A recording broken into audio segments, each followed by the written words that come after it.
Lisa Lowe. I'm a professor in American Studies at Yale University, where we're honored to host and welcome the Ending the Korean War Teaching Collective for a 2-day webinar symposium today and tomorrow. So permit me to begin by thanking our Yale co-sponsors, the programs in American Studies, Women's Gender and Sexuality Studies, Ethnicity, Race, and Migration, and Film and Media Studies, the Departments of History and East Asian Languages and Literatures, the Center for the Study of Race, Immigration, and Race, Indigeneity, and Transnational Migration, the Whitney Humanities Center, and the John and Dorothy Kemp Fund. And I'm also grateful to my Yale colleagues who've collaborated and consulted with me, Kyung-hee Yo, Sunny Shang, Min Vu, and Adi Kumar, who designed the beautiful publicity flyer that you've seen. And finally, the webinar has been made possible with crucial administrative assistance by Keith Mazadra and Aaron Green. The Ending the Korean War Teaching Collective, about which you'll hear much more from Christine Hong, who will introduce the group shortly in the first section, is a group of activist scholars that has since 2018 been calling for a formal end to the Korean War, a decolonizing peace, and an end to US militarism in the region. In that effort, they've created a core curriculum for the alternative study and teaching of the historical and the ongoing Korean War and its legacies, countering the orthodoxy of prevailing accounts of the war. In the first session today, the collective will launch the Race War Empire module of their open access syllabus.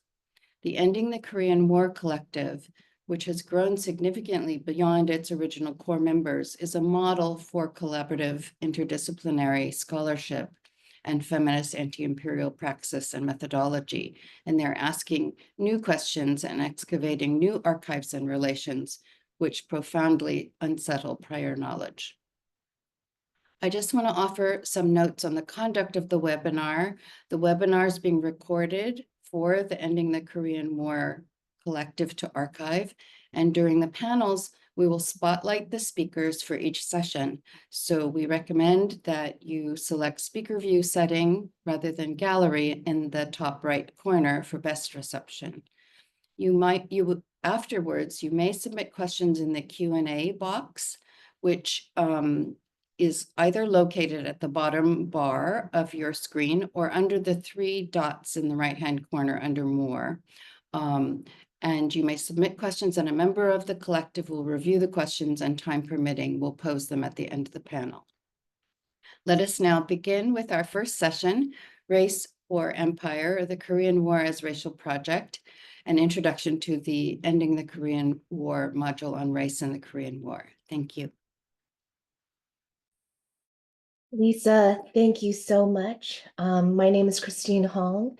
I'm at UC Santa Cruz, and I am a member of the Ending the Korean War Teaching Collective. And I'll go ahead and share my screen.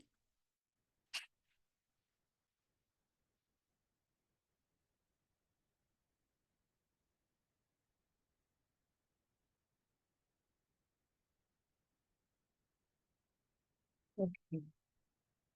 So I wanted to also just echo what Lisa said and invite everyone to pose questions throughout. And we will do our best to get to your questions at the very end.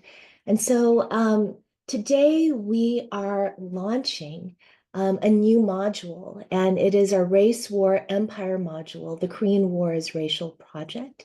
And the artwork that you see before you is a 1951 print by Emmy Lou Packard. And in this early Cold War period, she was part of a formation called the Graphic Arts Workshop. And it insisted, despite the climate of persecution because of McCarthyism, on art for the masses. And you could see here that this piece, which is called Enemy Casualty, is a profound indictment of the dirty nature of the Korean War. And it basically criticized and countered prevailing accounts of the war at that time. It's a very stark message.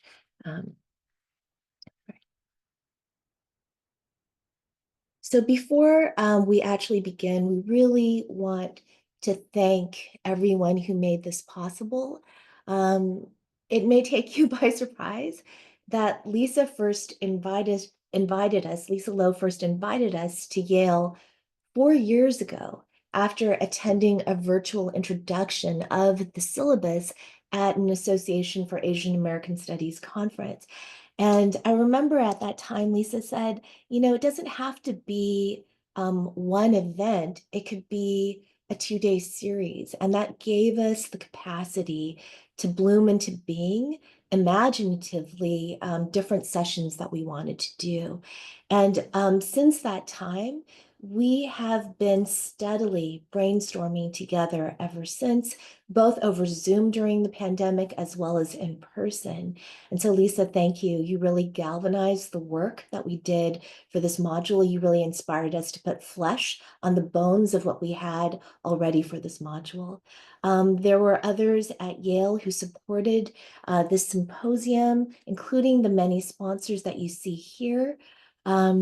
And there are also many treasured members, both past and present, of our collective, who took part in the collective work of building this particular module. We want to acknowledge that many people participated behind the scenes. So over the next 2 days, we are going to be joined by comrades from Black Alliance for Peace, as well as scholar activists in the field of Asian American studies for discussions around race, war, and empire. And these discussions will then be folded back into the open access syllabus project, which is housed on the Korea Policy Institute website. Also, as part of this symposium, for those of you who are actually in Connecticut, there will be a screening this evening of Flesh Witness, and this is the remarkable work of Curie Jun, which they generously allowed us to view in advance.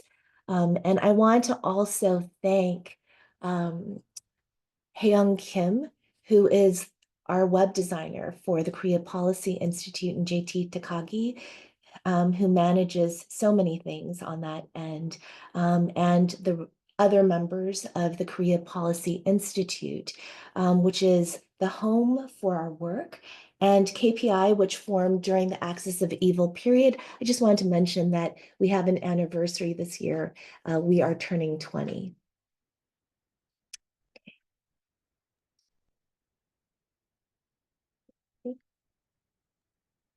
Okay, so I wanted to begin, we wanted to begin by calling attention to Frantz Fanon's critique of education in the metropole. And you could see here that Fanon states that whereas in colonized spaces, force is absolutely brutal and unmasked.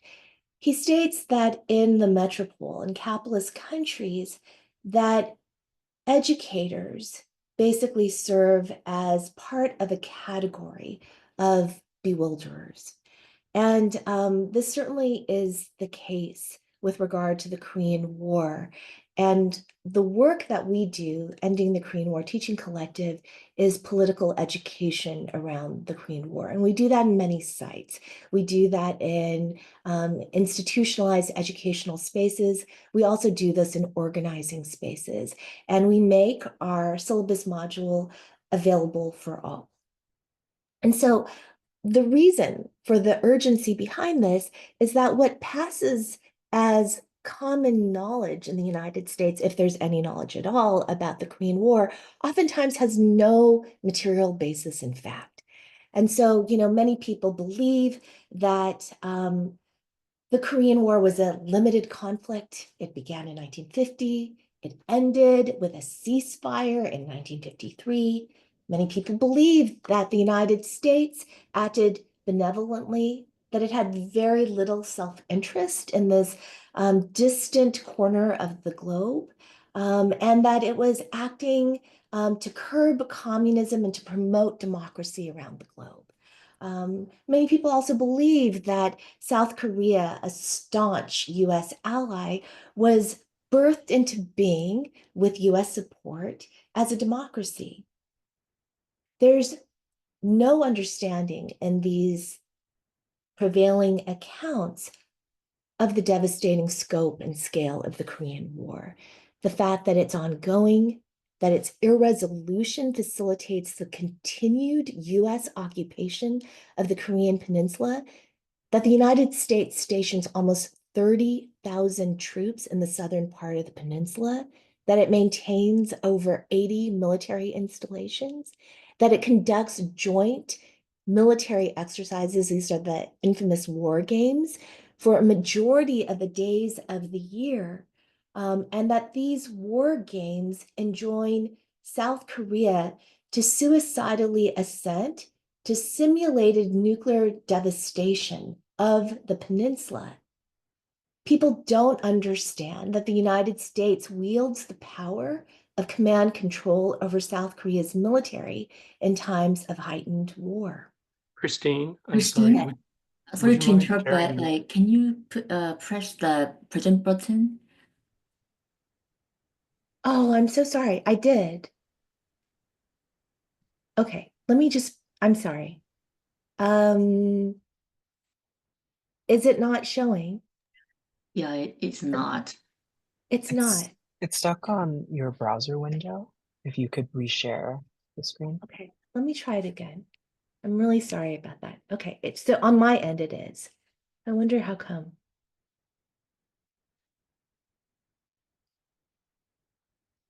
Okay, I think someone else will have to actually share it. Something is, okay. Okay, Christine, do you want me to try? yes, would you mind sharing it? Okay. I'm sorry about that. I don't know, yeah. Sorry about the technological glitch. We tested everything beforehand. Yeah.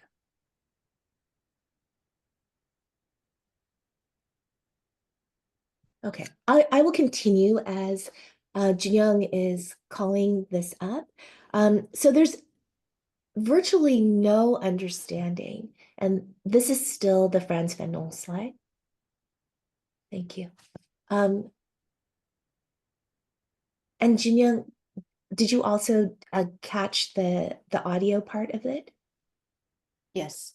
Thank you. Okay. So there's virtually no understanding that the United States created in the middle part of the 20th century what Koreans in testimony referred to as an atmosphere of terrorism. Few Americans, or really even people around the globe, understand that in a war in which the United States virtually ruled the skies, that 4 million Koreans, and this is an estimate, the estimate could be higher, were killed. And that the war basically hardened a US authored division of the Korean Peninsula, resulting in the separation of 1 in 3 Korean families. And this includes 100,000 Korean Americans in the diaspora. And so there's very little in our education that clarifies the truth about the US war in Korea. People think that it was a small war, it concerned a foreign people, there's little US interest, that it's eminently forgettable, but they don't understand that the Korean War, far from being an event, is a vast structure of ongoing imperialist violence. And that it was the Korean War that gave rise to the military-industrial complex, that it was the Korean War that authorized the expansion of what Chalmers Johnson has called the US empire of bases, that it was the Korean War that legitimized the creation of the national security state, and that it was the Korean War that salvaged a US economy that, because of World War II, was geared toward permanent war. The Korean War placed this country on permanent war footing. Junyoung, would you mind going to the next slide?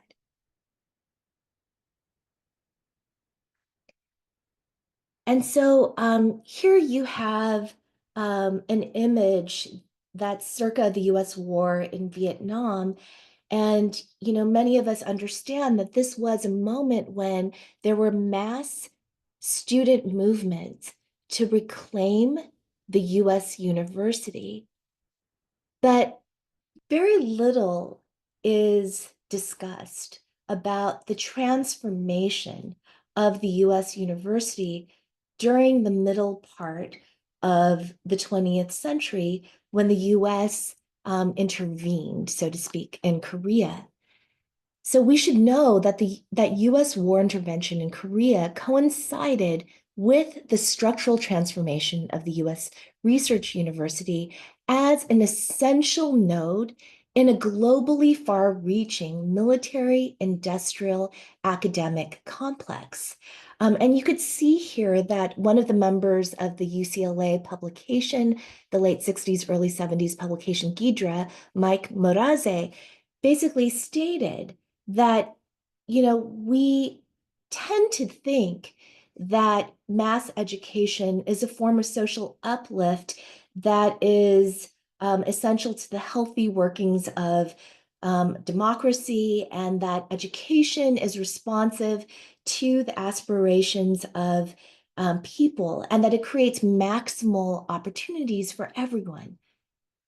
But that understanding of higher education disavows the fact that from World War II onward, consolidated by the Korean War, that basically the research university has been central to the military industrial complex's educational objectives, and that the research university, its goal is to fulfill the needs of a war-oriented capitalist economy. As Lisa mentioned, the origins of the Ending the Korean War teaching collective most recently go back over half a decade. And we understood when we were doing this that those of us who have a foothold in the academy are obligated to organize where we are at, not simply because that's where we're located, but because actually the US Research University has played such a lethal role in US imperialism more generally. And rather than understand the Korean War narrowly as a small war that only concerns the Korean people, we understand it as part of a far-reaching apparatus of imperialist violence. And we understand that our struggle to bring the Korean War to an end has to be broad, solidaristic, and it also has to be structurally transformative. Would you mind going to the next? Thank you. So here we root our own approach to political education in liberationist forms of education that are committed to justice. So you could see here, and this is from the Ahmed website at SF State, and this is Arab and Muslim ethnicities and diasporas, that we take inspiration in this. Ahmed states that it has a justice-centered pedagogy, and that it is the education that occurs there is accountable to multiple publics, including outside the academy. And so taking inspiration from this, we see justice as our method. And this is a question that we have. What if every field, what if every discipline were grounded on the level of method to justice, and to justice for the broadest possible collective? And so a quarter century ago, the Taiwanese scholar and theorist Kwon Chen issued a theoretical provocation. And he stated that Asia as method meant a commitment to decolonization, to de-imperialization, and to de-Cold Warring. I will say that the praxis elements of this provocation of Asia's method were less clear, but he stated that a first step had to be demobilization. So drawing on that, we in the Ending the Korean War collective understand that we have an obligation to demobilize the university and other spaces within the belly of the beast, spaces that do not typically identify themselves as being locked and loaded for war. Junyoung, would you mind going to the next slide? So in 2020, we worked to pass a resolution at the Association for Asian American Studies. And it was actually even prior to this. It was in 2019 that we began in earnest. And this was actually passed unanimously in 2020. And we started there because of the historic grounding of the field of Asian American studies in a critique of US imperialism and the fact that AAAS was the first national academic organization to support a BDS resolution. And you could see here that among other commitments at the bottom, that we initiated critical reflection on and collective action regarding the complicity of US universities within the military industrial complex, and that we were obligated to organize against this. Since then, we have organized workshops. So there was one that was slated for 2020. It was postponed for 1 year because of the pandemic. And so we had a workshop at the association, the American Studies Association. And it was on demilitarizing the university. And at that point, we said, isn't the time ripe, in fact, overdue, given the complicity of the US Research University with the war machine, the imperial war machine? Isn't the time ripe for a BDS campaign on the US university? And so at national conferences, we have steadfastly maintained the need for anti-imperialist critique to be central to the work that we do. Okay, would you mind going to the next? Thank you. And so we are in this extraordinary historical juncture. It's a time when we have all borne witness to Israel's US-backed and facilitated genocide in Gaza and its bombing of 5 countries. We have borne witness to extraordinary repression domestically. And we are told, and this is where public political education is so crucial, that genocide is self-defense, that fascism is democracy, and that settler is native. And so you could see here that in this particular historical moment, students have, last year there was just this blooming of encampments. And what this also did was it animated and gave life to life force and clarity, and also research energy to a broad-based movement for university divestment from the war industries. Would you mind going to the next slide? And so, there's been this illumination, particularly in recent years, although these campaigns have occurred in fits and starts going back over half a century, through, basically student-led organizing and divestment campaigns. There's been elimination of the more obvious ways in which the university is entangled with the war machine. We can think about war industry investments, STEM research complicity. There's been less focus, though, on the shadowy ways in which the US University is complicit in imperialist war violence around the globe. And that includes fields that have historically colluded with imperatives of the national security state. Would you mind? Thank you. And so, you know, in this particular moment, from the Biden administration to this Trump hellscape that we've entered into, we understand that the university has been on a retreat into an ideologically straitjacketed, muzzled, and posture, and that it is deploying militarized instruments, the police, surveillance, against anyone who is speaking out against genocide. And this just demonstrates how powerfully a commitment to justice as method in university spaces, how threatening it is, and how it threatens the reproduction of a broader social order that's normatively grounded in imperial violence and the machinic function of the university in reproducing that brutal status quo.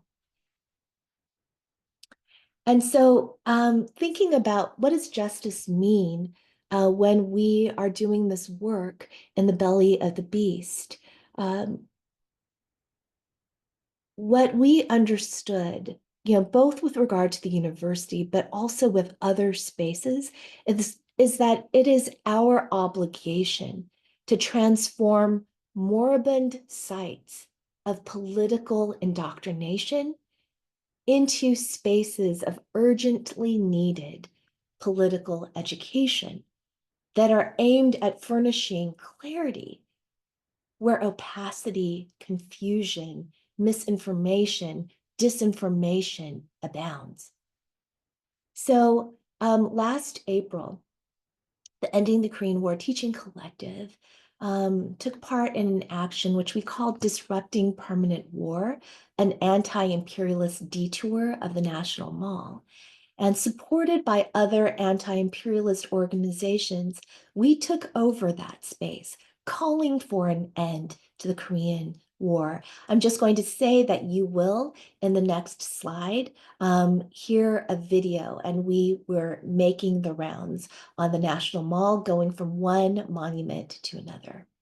Next slide, please. We are one Korea! From Palestine to Jerusalem! Our struggles are one! From Jerusalem to Palestine! Victory in our lifetime!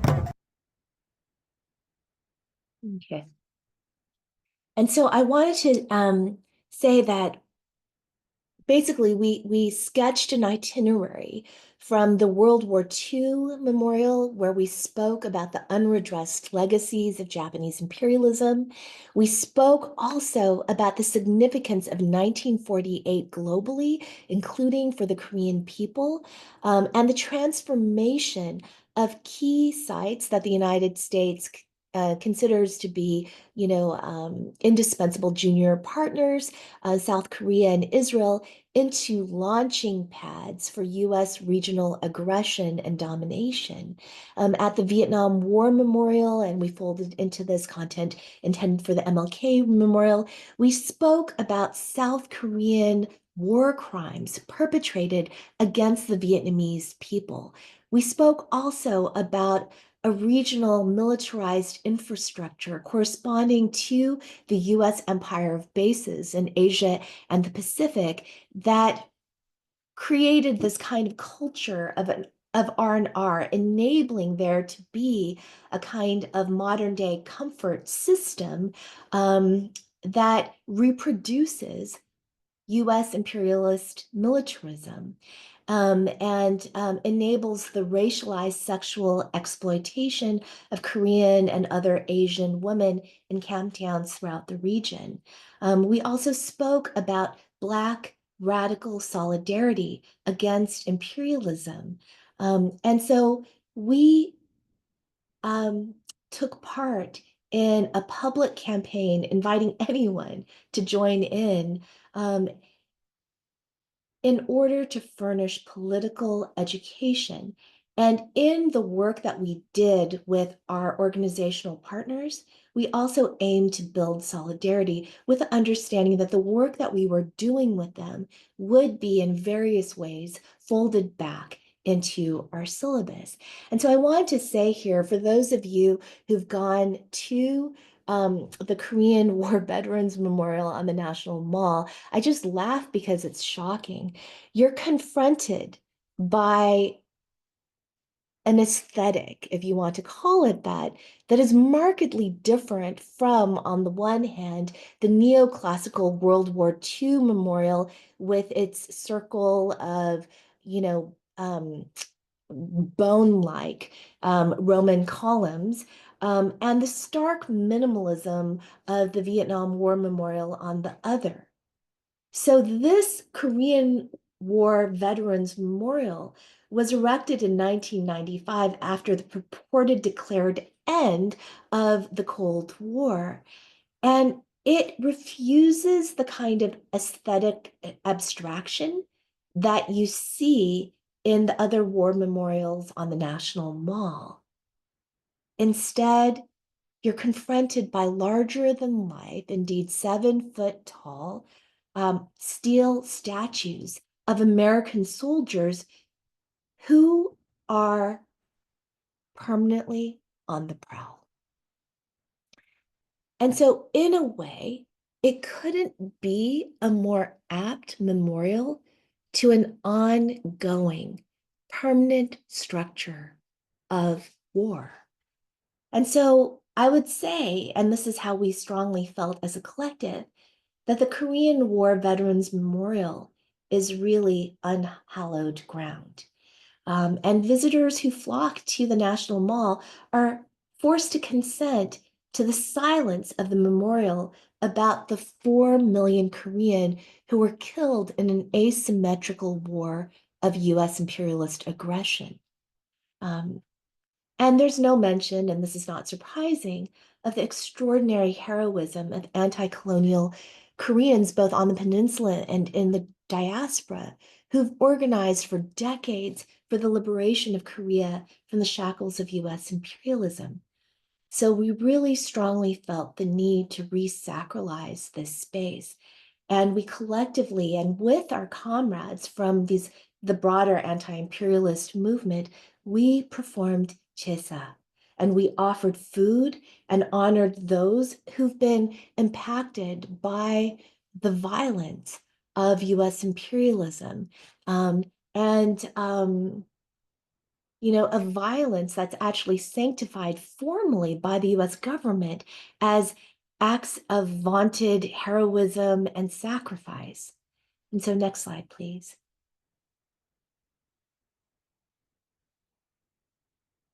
So throughout, and Junyoung will speak more about this, we held images of people from within our own movement, peace activists who have passed away, as a way of being able to honor them in that space.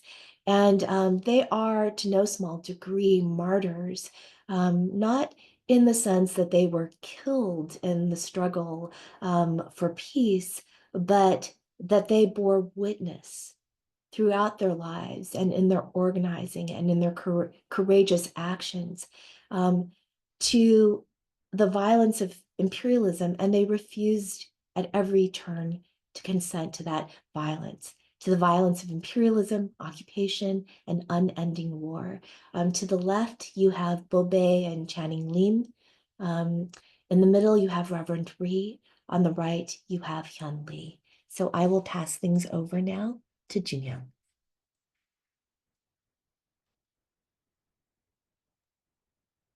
Hello, my name is Junyoung Veronica Kim, and I'm a member of EKW, and currently I'm a visiting scholar at the Asian Pacific American Institute at NYU. Just let me know with the thumb if you can hear me. Oh, yes, okay, perfect. And I will share my screen.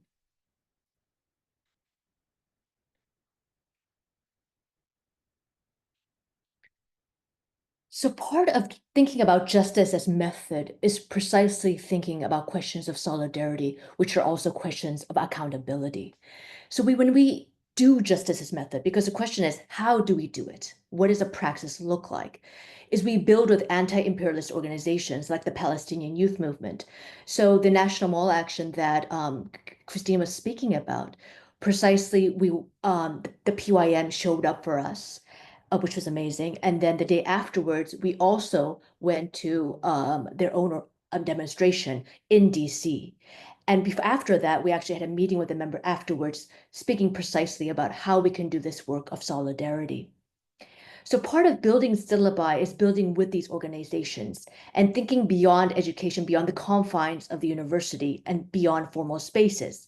So whether it's a teaching at the encampment or community bookstores like Orca at Olympia, Washington, right? Justice's method entails that we build community, build a pedagogy centered on justice, liberation, refusal to build spaces that imagine education otherwise, whether we call it the Undercommons, a third university, or something else. So one of the questions that comes to mind that is very important is how do we imagine and practice solidarity? So this amazing painting or drawing that you see in front of you was actually born from the student encampments and organizations for the liberation of Palestine. So for those of you who know, this is taking the March first movement of 1919 and reimagining it with Palestinian solidarity. And this is not just about national liberation against imperialism, but the defeat of imperialism itself for the liberation of all. And you see one of very famous Ghassan Kafani's quotes here, but I want to actually mention another quote where he says, the defeat of imperialism will benefit all of us, right? The Palestinian cause is not a cause for Palestinians only, but a cause for every revolutionary, wherever they are, as a cause for the exploited and oppressed masses in our era. Jinyoung, I'm so sorry to interrupt. I think that there's something blocking the screen, so people can't see the entirety of the slide. So I might try going ahead and sharing my screen. We're with the having technical difficulties today. Yes, sorry about that. I'll stop sharing mine then. Sure. It wouldn't be, a webinar without technical difficulties, right? This is how we party. Okay, I'm slide 16. The next one, Madeline.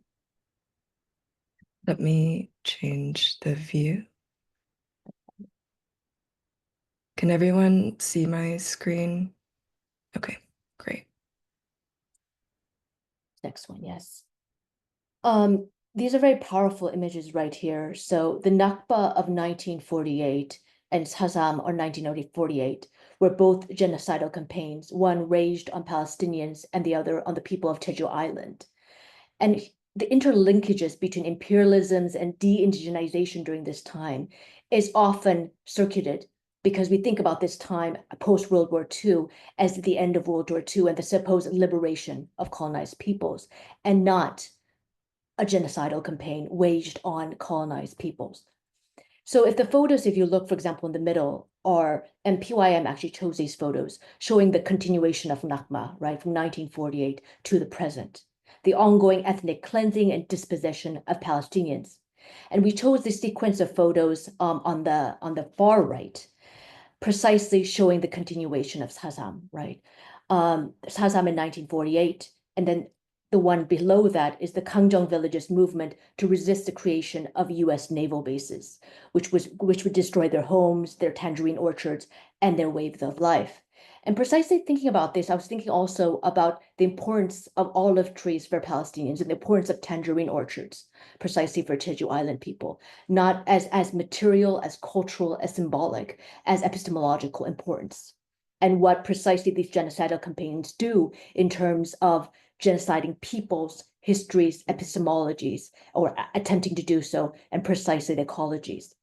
And the photo on the left is, I believe, Monica Kim holding up a photo of comfort women during the National Mall action. So we used these photos precisely during the National Mall action. Everyone was holding these photos at different times while people were speaking. And the photo precisely of the comfort women shows intersections between Japanese and US imperialisms, as well as the violent gender and racial logics of empire and war. The next one, please. So again, going to justice as method and the education to end the Korean War. So what does an education to end the Korean War entail? What does that look like? And I've heard actually people say very skeptically that they don't think the Korean War will ever end. And I always say this, right? You need to hope beyond hope, even if you are the little pebble in the war machine's foot that makes it uncomfortable, you need to fight, right? So when we think about that kind of a justice as method as education, we must unhinge the weaponization and lethal instrumentalization of knowledge, right? Which is precisely how the Imperial University works. And we must work to demilitarize university, including pushing against the border imperialism of disciplines, which are precisely imperial regimes of knowledge production. And we must build community. And this is, I believe, when Lorgia Garcia-Peña talks about community as rebellion, this is what she's talking about. We must fabulate and create futures not overdetermined by capital, war, extraction, and genocide. So our public syllabus is precisely a step into practicing this pedagogy, a pedagogy for justice, or Paulo Freire would call la pedagogía del oprimido. The next one.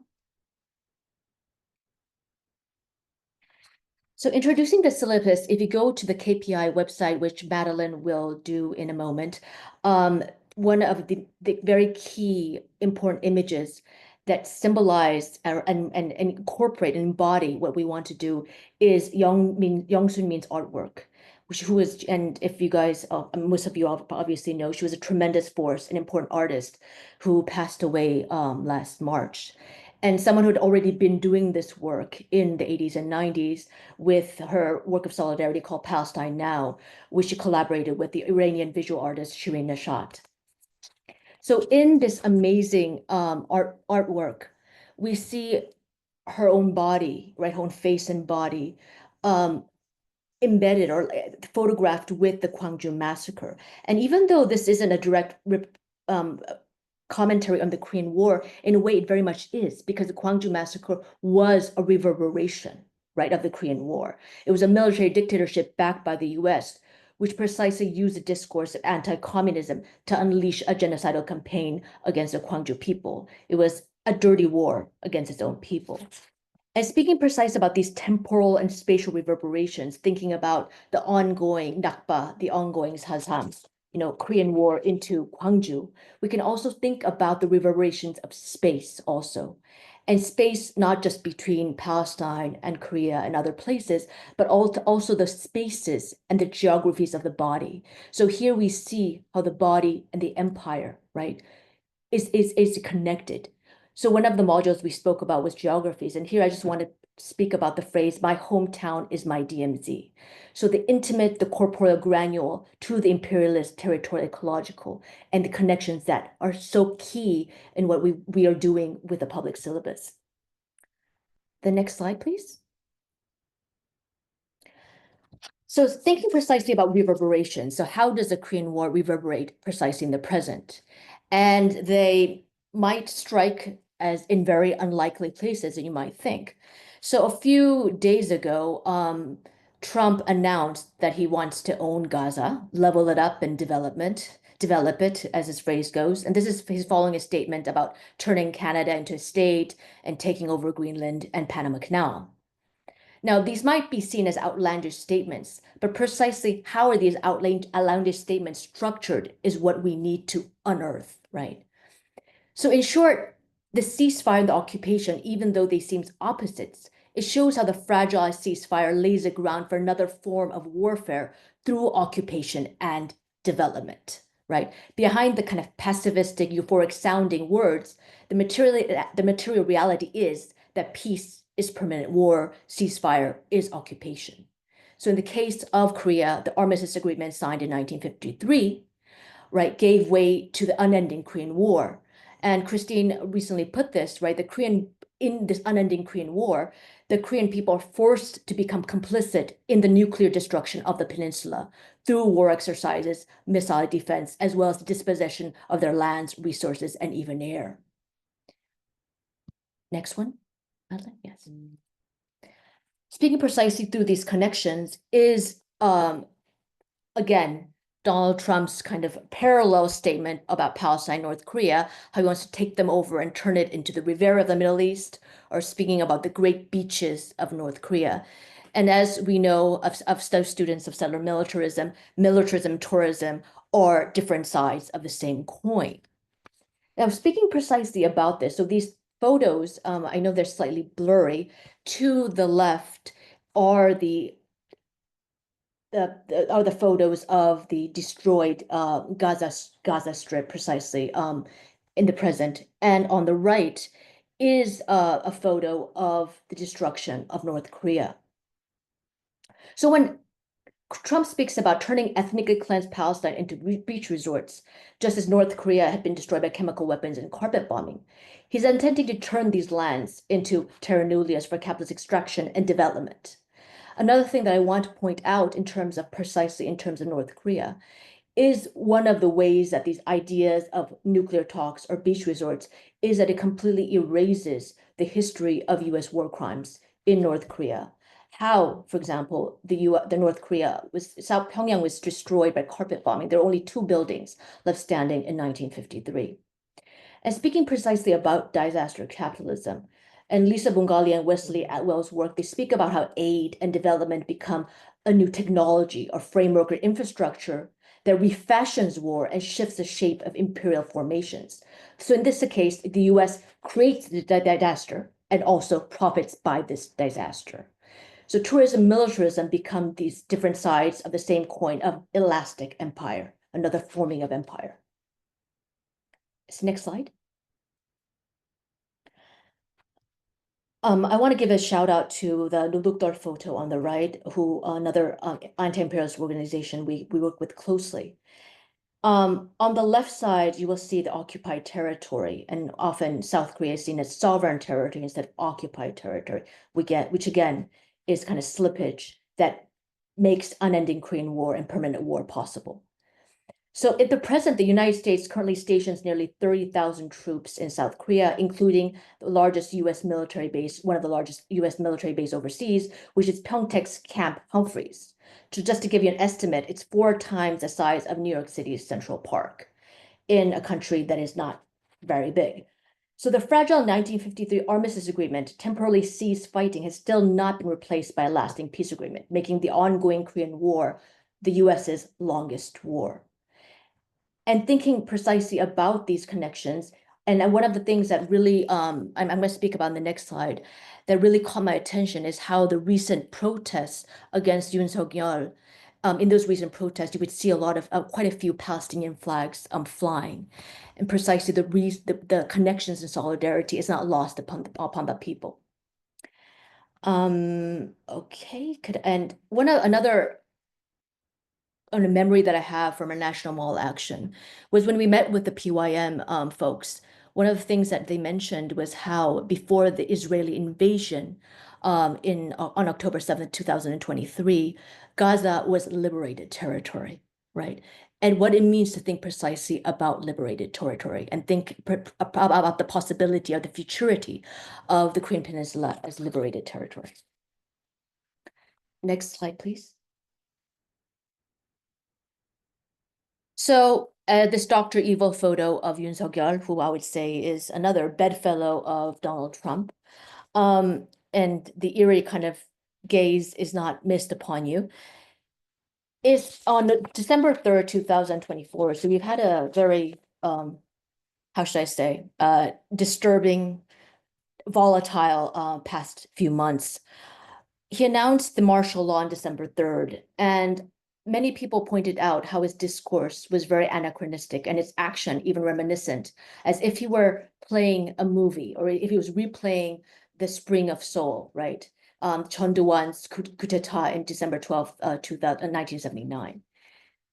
And this anachronistic rhetoric portrayed North Koreans as the evil per excellence and the communists as the enemy within of which South Korean society must be cleansed.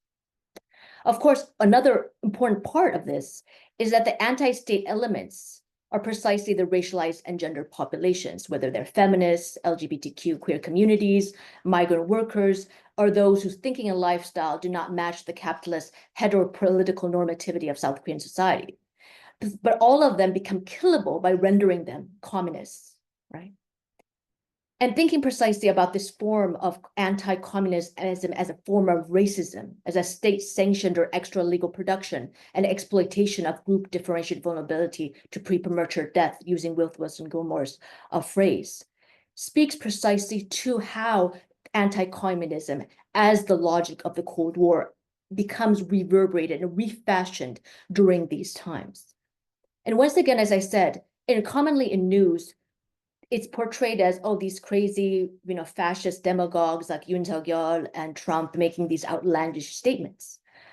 However, what the news does not do, it reifies these incidents as if they were divorced from history and context, and actually are unable to provide understanding of the deep-seated structures that make such undemocratic fascist actions possible.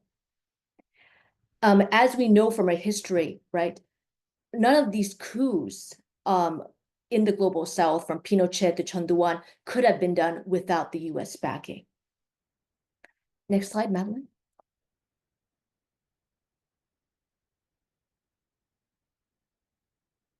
So these fascisms are interlocking in parallel, as our current white-wing global kind of political schema have told us, also are made evident in the borrowing of MAGA imagery by Yoon's supporters, who have taken to the streets in protest of his impeachment, and they're porting T-shirts and signs that read "Stop This Steal" and wearing MAGA-like hats.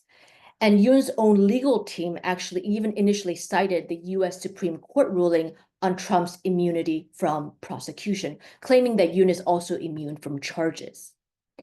And ironically, more recently, the opposition Liberal Party lawmaker has pushed for Trump's nomination for the Nobel Peace Prize for the talks that transpired during his first term between North and South Korea.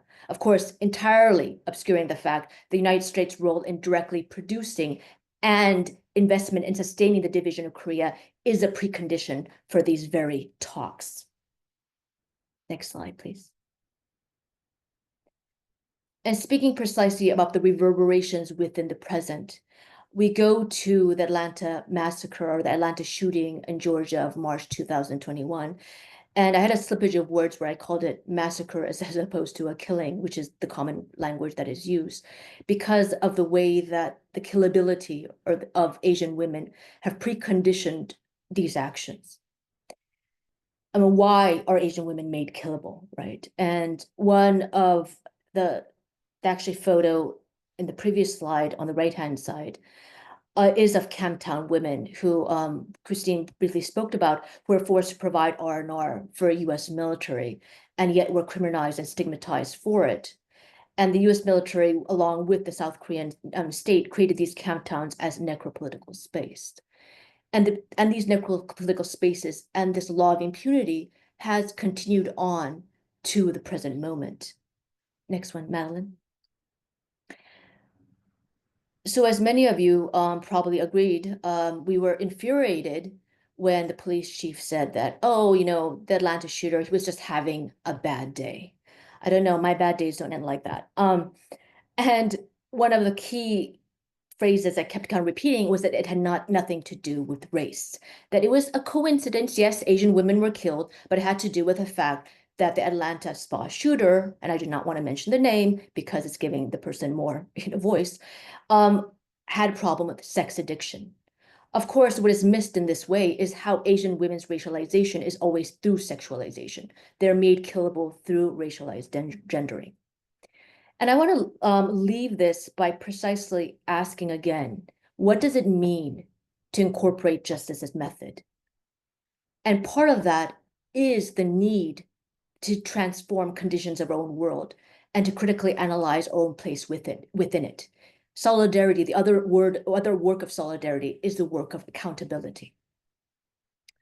Last one, please. So I'm just going to flash this one, and I think the Q&A administrator will provide more information in the chat, and I will pass the baton to Madeline.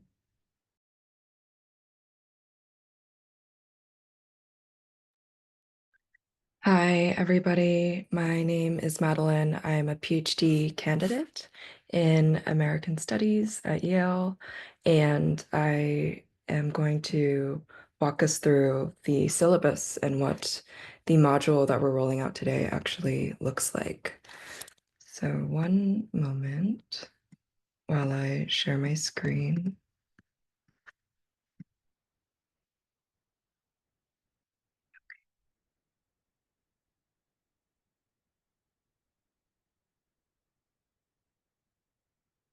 Okay, can everyone see the website? Perfect. So this is the homepage of our syllabus landing page, and it's hosted on the Korea Policy Institute website. There was a prior teaching initiative that happened over a decade and a half ago that Christine referenced that didn't have a public syllabus. And it also ended, whereas the Korean War has not. So we will keep this syllabus project going as long as the Korean War is ongoing. Initially, the syllabus was conceived as a collective resource for the kind of political education and the justice as method approach to education that we've all been addressing over the course of this presentation that is needed to imagine and enact an end to this over 70-year-long war. So the syllabus, whether it was designed whether for use in the classroom or for independent reading groups with friends or colleagues, or even for self-study.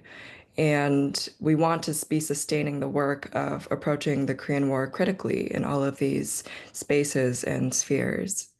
So our hope for the syllabus is for people to be using the resources on it, not only through formal education and formal educational spaces, but also informally. So we want to stress that you don't have to be an expert or certainly an academic to engage any of this material. And as a collective, as EKW, we're also always willing to do virtual study sessions with people or with organizations about the material that's in the syllabus. So you can feel free to reach out to us over email if you have any interest or need for that. And in particular, we really wanted to challenge the institutional divides around education about the Korean War enacted by the militarized US University. So the syllabus itself is rooted in critical ethnic studies, critical Asian studies, and interdisciplinary critiques of US empire and studies of decolonization.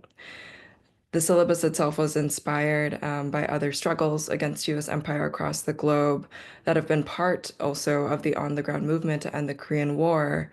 Our own collective has been inspired by other social justice syllabi projects, such as #Standing Rock, #Puerto Rico Syllabus, and Sanctuary Syllabus.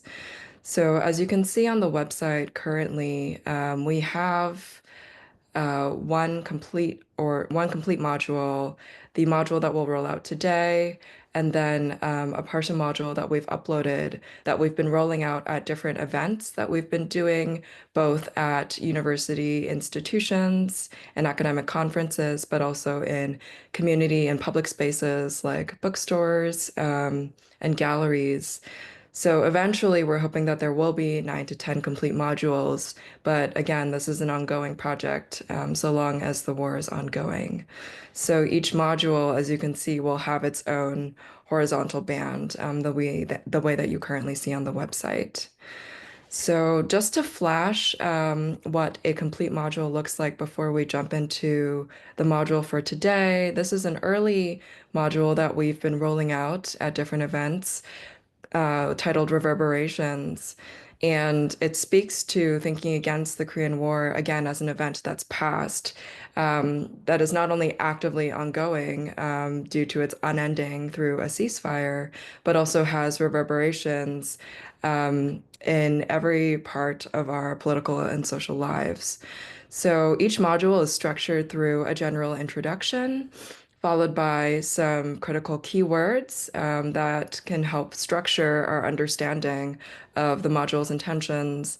And then finally, through submodules. And for this particular module, reverberations, we've called them the various manifestations of the Korean War, whether that's through the Korean diaspora and its origins in militarized migration, as well as the kinds of kinship networks that it's fostered, or through the South Korean recruitment into soldiering for the United States during the Vietnam War, or in the ongoing US military occupation of Korea and the incessant war exercises that the United States and South Korea co-conduct today. So just to give you an example of what these submodules look like, they're structured in a similar way to the overall introduction to the module, where each submodule itself also has an introduction, keywords, and then some key study questions that we've come up with in relation to the material. And under each study question, you'll see a list of study materials that range in genre from more academic articles and book chapters to, in this case, long-form political analyses and essays and op-eds, so more public forms of writing and interviews. And then we also like to ensure, again, that the secondary material doesn't make up the entirety of the teaching resources.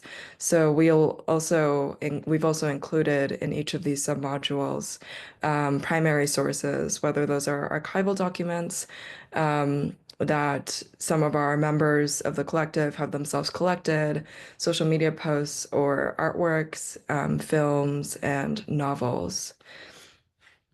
So with that, in the interest of time, I'm going to go ahead and jump to the module that we're rolling out for today, Race, War, and Empire.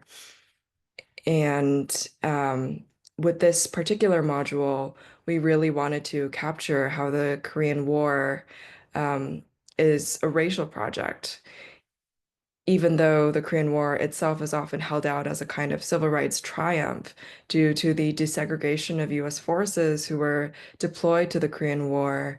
We know amongst us that it was a profoundly imperial war whose operations depended on the making and remaking of race.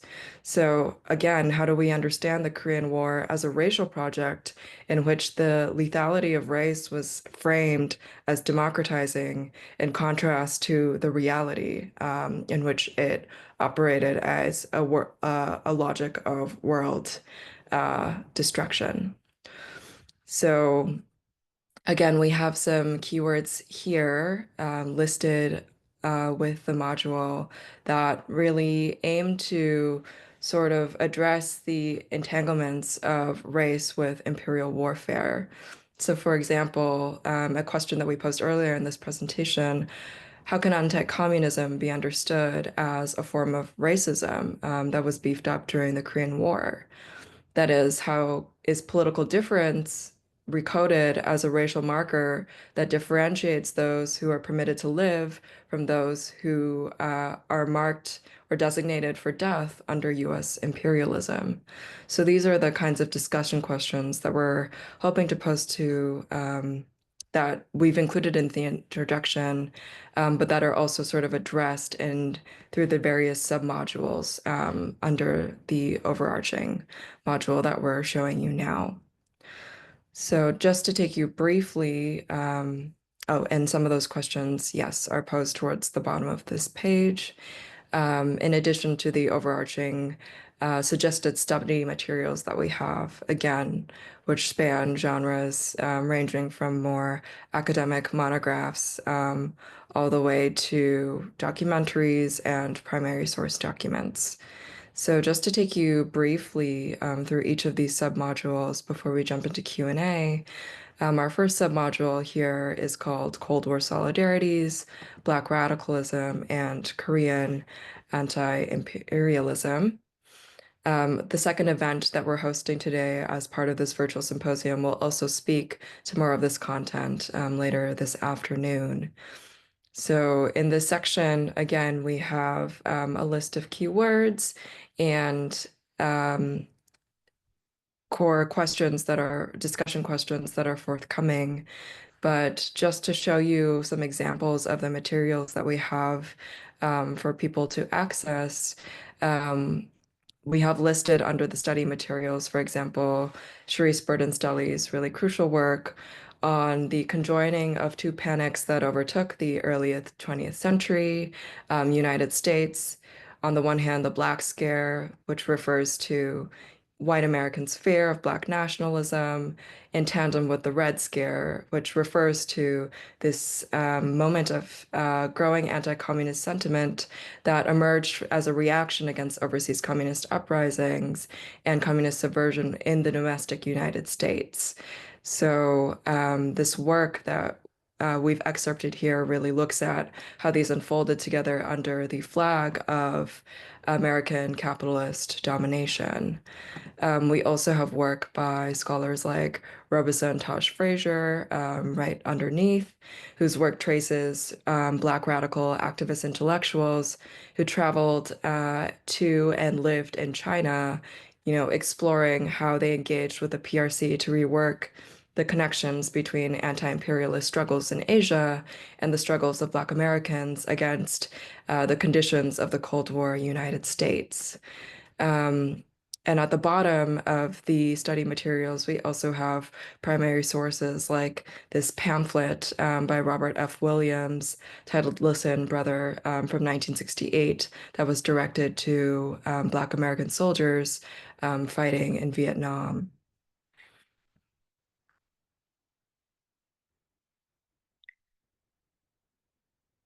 We also have our second submodule titled Second Skin, Cold War Anti-Communism and the Recoding of Difference, which we'll speak more to in our session 3, which will take place tomorrow at the same time that our current session is taking place.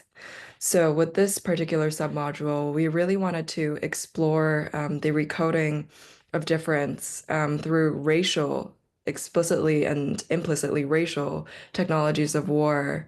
So the readings for this modules range from topics like tattoos and anti-communist tattoos that were etched onto prisoners of war, so-called communist prisoners of war, who were rounded up in prisoner of war camps at the end of the Korean War, of which you can see an archival image actually here that serves as the sort of symbolic image for this module, to the question of disability and uniforms that were ported by not only integrated forces, but South Korean soldiers in their soldiering during the Vietnam War, to wartime mascots.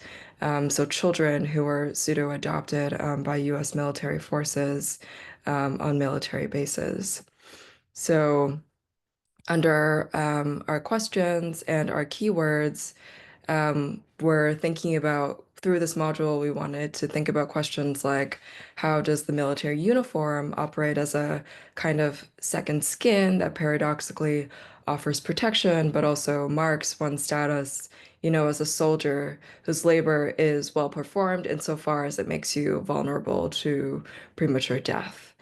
And on the other hand, how were non-white UN soldiers positioned and imagined vis-a-vis, white American soldiers during the Korean War? On the side of Korean troops and civilians, we also wanted to ask what kinds of racial frameworks were at play in producing an understanding, a public understanding of racial relations. So for example, what kinds of racial frameworks account for the recognition of or invisibility of Latinx and Latin American soldiers during the Korean War? And finally, our questions also wanted to address how these kinds of racial technologies were forged under the flags of ethno-nationalism and able nationalism. So, for example, how did race and gender become intertwined in this period with concepts of disability and debility during and after the Korean War? And how did these medicalized concepts, become deployed to classify vulnerable populations like mixed race adoptees, to characterize them as available for a kind of humanitarian export?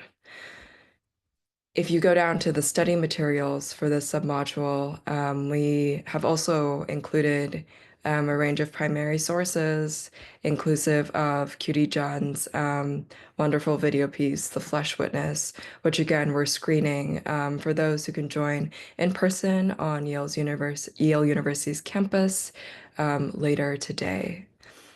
And finally, I'll just very briefly flash our last submodule of this series called Genealogy of the Gook, from Anti-Asian Racism to Solidarity Across U.S. Empire.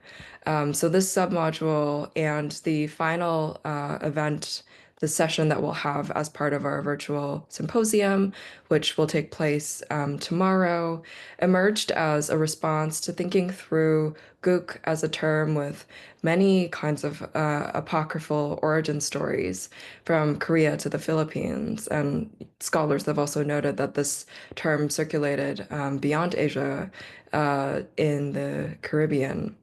So through this module and submodule, we've attempted to shift this question that we're posing about the gook away from the origins of the term and towards the ways that the slipperiness of the word itself inadvertently and sort of perversely forges connections across shared histories of military incursion and U.S. military occupation across different geographical contexts. And again, sort of perversely, the new kinds of solidarities that are forged across these shared and incommensurate histories. So in other words, gook is a prompt to consider how militarism and imperial war are the structural bases for what we might colloquially term anti-Asian racism. So again, we have a series of keywords and questions that sort of speak to this imperative to rethink gook as a kind of cross-geographical invitation to not only rethink the Korean War beyond its perhaps most evident, geographical and historical context, but think about how the structural bases of these are linked again to U.S. military incursions and occupations across Asia and across the world. So in the study materials section of this submodule, in addition to readings and articles and archival materials that recapitulate the genealogy of this term, which again serves as a kind of racist term, we also wanted to spotlight the kind of resistance forged against the fatal racism of U.S. imperial warfare that gook indexes and is important for us to uplift as a collective. So we see examples of that in, say, the Densho article that we've included in this submodule. That, yes, I think for some reason has not. Oh, here it is. Yeah. The third article in this study materials list, which actually takes us back to the anti-war movement in the 1960s and 1970s United States.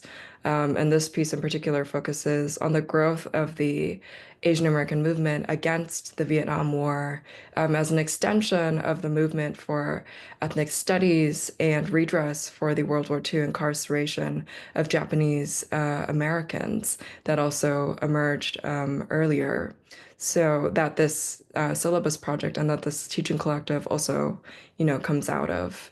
So this piece speaks to not only the mainstream sort of American peace movement that was emerging in opposition to this war at the time, but this Asian American opposition as also highlighting the importance of staging an explicitly anti-imperial movement against the American war in Vietnam. So with that, again, for interest of time, I will stop here, but we hope that you'll join us in referencing our syllabus in helping us think through different kinds of materials and ways of conceptualizing the ongoing life of the syllabus as we build out the modules. So again, please feel free to reach out to us over email if you have any questions or any interest in getting more directly involved. And with that, we will open it up to general conversation and the Q&A. So there are a number of really wonderful questions that were posed. Some of them actually get to questions of missing content. And what we wanted to state is, just as you could see from Madeline's presentation, this entire syllabus project is a living, ongoing project. It has no end date. And actually, the different modules that you've seen, we initially developed a total of 9 of them. And we have rolled out 1 in its entirety and partially 2. And the work that remains is like working with community partners. So there was, I just want to lift up a couple of questions. There was a question about the failure to mention adoptees and the forced migration and displacement of over 200,000 adoptees because of the Korean War, and the fact that that Korea plays a major role in a transnational adoption industrial complex. So the question was posed, where is that content? The other question that was posed is, what about the colonial nature of Christianity, and how did that impact South Korean people? How did it impact people within the Korean diaspora? How does it shift or shape the politics of the diaspora and also on the peninsula? The reason I lifted those 2 up is I wanted to synthesize those. We have a section of the syllabus, and there will be others, and we may also build this out too. One of the questions that we've often asked is, to what degree do we duplicate content that exists in one area in another area? So you can see from Madeline's presentation of manifestations that there is a section that's called militarized migration, kinship, and diaspora, which actually does center to some degree the question of the extraordinary violence of South Korea and basically exporting its children, something that North Korea resoundingly criticized time and again throughout the Cold War. And to some degree, Kairi, too, like we argue, not argue, but we had conversations about, like, should this be included in the presentation on Second Skin, with mixed race adoptees being sometimes categorized as disabled in order to facilitate adoption. So just these kinds of questions, but I do really urge you, we presented only one small part. The other thing about Christianity and imperialism, that is an entire module. And, just as Lisa mentioned in the beginning, the composition of this collective has expanded, it's contracted, it's grown, it's shifted over time. We initially started with people who were also organizers who didn't even have a foothold in the academy. We have people in various sort of positions relative to the academy. And that was a moment when we were working with really wonderful anti-imperialist Koreanists who were part of various divinity schools. So that module will get rolled out. We're not on a fast train, we're on a slow train. Yeah, does anyone, yeah. And then Sunglin, I think, would you like to introduce yourself and pose the question that, one of the questions I think that you would best be positioned to answer?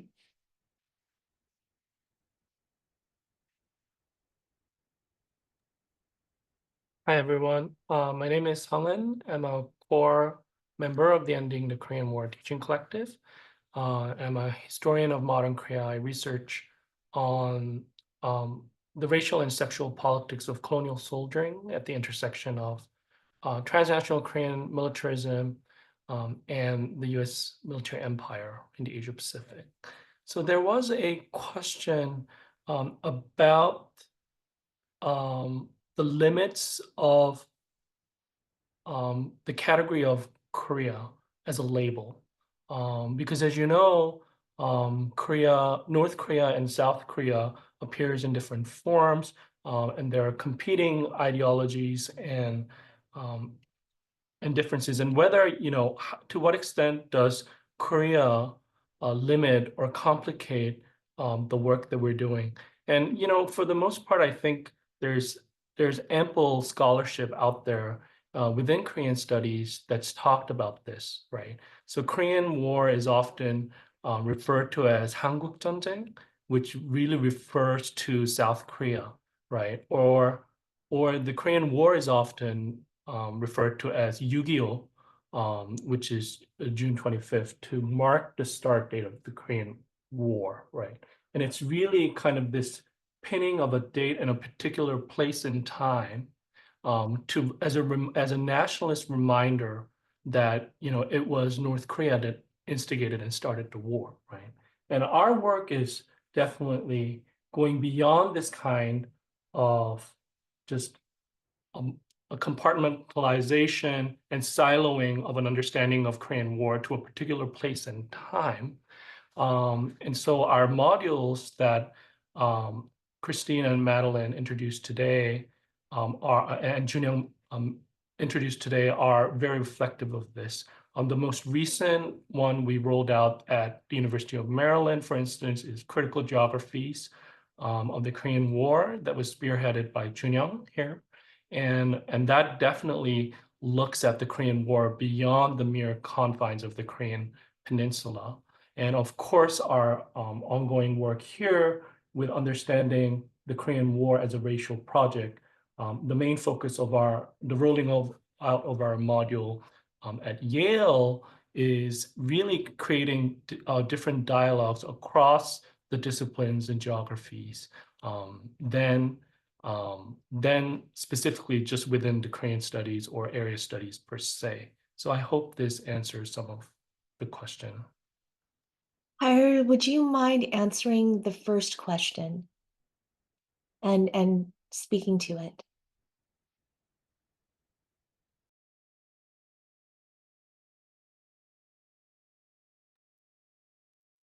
Okay, so the first question, I'll just say, it's basically how have institutions of higher education in Korea dealt with the complexity of US-Korea relations and US imperialism, and how do they operate differently on the level of student reaction, bureaucratic processes, military investment, control by board of trustees from US institutions?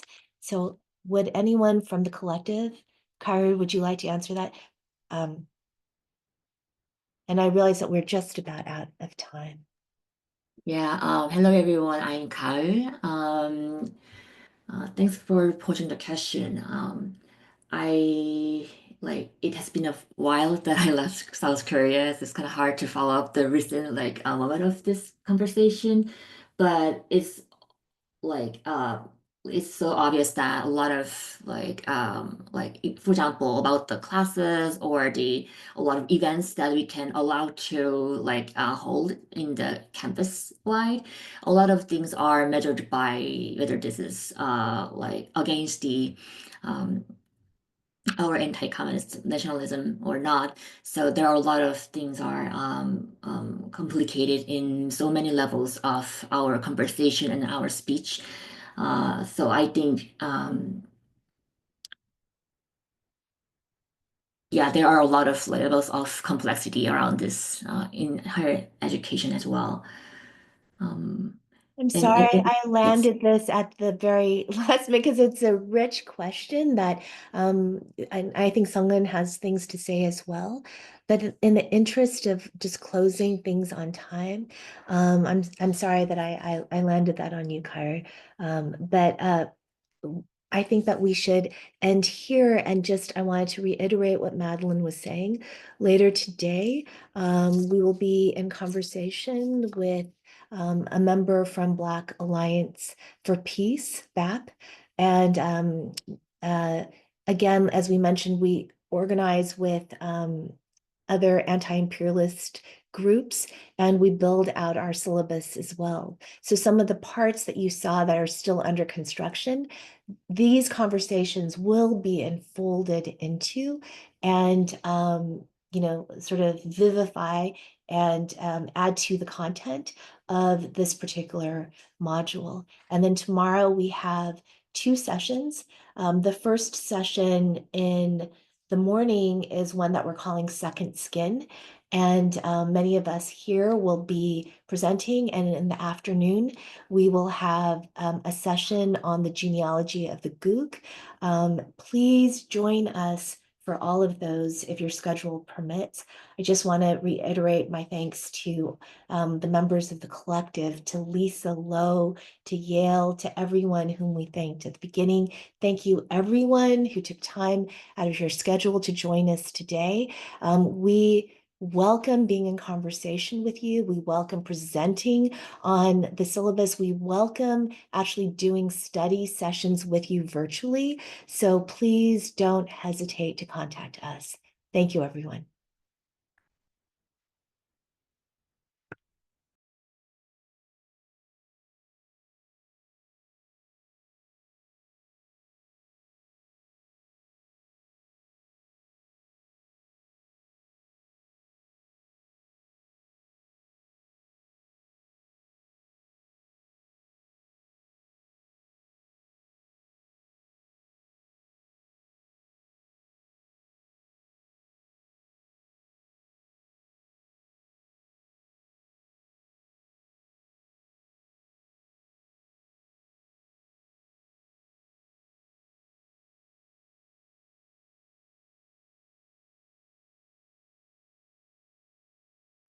Should we stop the recording?